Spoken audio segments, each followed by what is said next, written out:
हाथी का बच्चा और बंदर की दोस्ती। सुबह का वक्त था। सूरज की सुनहरी किरणें पेड़ों की शाखों से झनकर जमीन पर पड़ रही थी। पक्षी चहक रहे थे और हवा में मिट्टी की सुगंध बिखरी थी। नदी किनारे एक प्यारा सा हाथी का बच्चा खेल रहा था। नाम था गोपी। गोपी पानी में सूंड से फुआरे बनाता, छींटे उड़ाता और खुद ही खिलखिलाने लगता। पास के बरगद के पेड़ पर एक शरारती और समझदार बंदर बैठा था।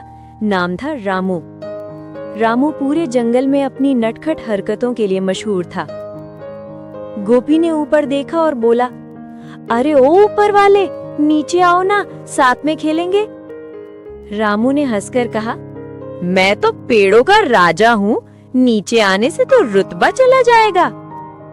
गोपी मुस्कुराया, अरे राजा साहब, दोस्ती में रुतबा नहीं, मजा होता है। रामू को ये बात पसंद आई।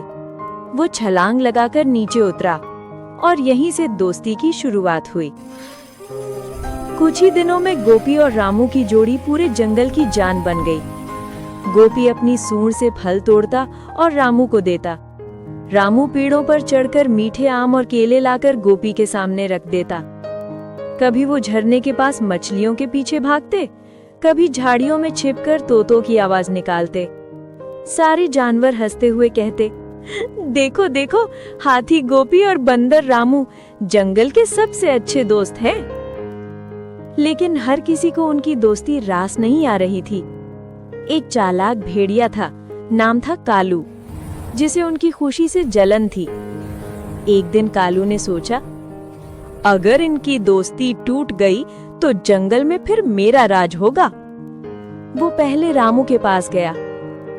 रामू, तू तो चतुर है, पर सब कहते हैं गोपी तेरे बिना कुछ नहीं, वो तो बस दिखावा करता है। रामू को बात बुरी लगी, पर वो चुप रहा। फिर कालू गोपी के पास गया। गोपी, मैंने सुना रामू सबको कहता है कि तू तो उसके बिना कुछ नहीं, उसने तेरी हंसी उड़ाई है। गोपी के मन में शक पैदा हो गया। अगले दिन जब रामू खेलने आया तो गोपी ने मुंह फेर लिया। रामू बोला, क्या हुआ दोस्त?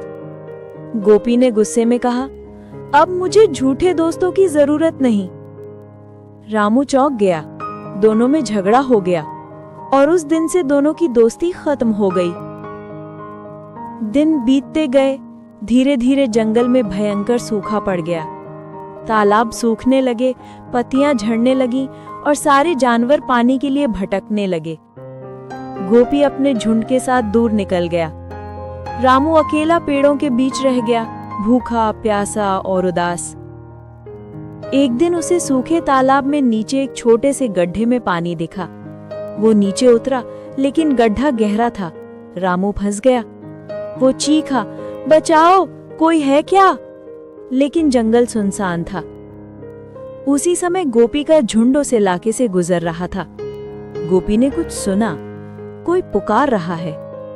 उसने ध्यान से सुना, ये आवाज तो रामू की लग रही है। वो तुरंत वहां पहुंचा।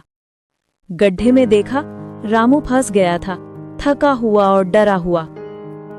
गोपी ने बिना समय गवाए अपनी सूंड नीचे की और बोला, पकड़ मेरे दोस्त, मैं तुझे बाहर निकालता हूँ।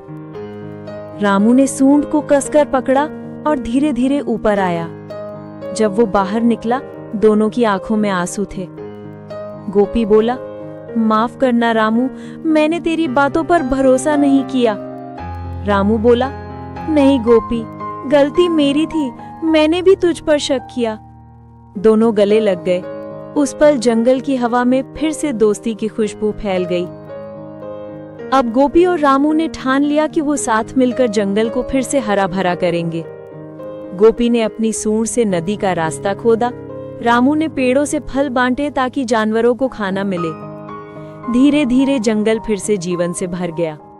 सब जानवर खुश हुए और बोले, गोपी और रामू सच्ची दोस्ती की मिसाल हैं। कालू भेड़िया दूर से सब देखता रहा और चुपचाप चला गया। उसे समझ आ गया कि झूठ और जलन कभी सच्चे रिश्ते को नहीं हरा सकते। तो सच्ची दोस्ती वो होती है जो मुश्किल वक्त में साथ दे और किसी भी झूठ या गलतफहमी से ना टूटे।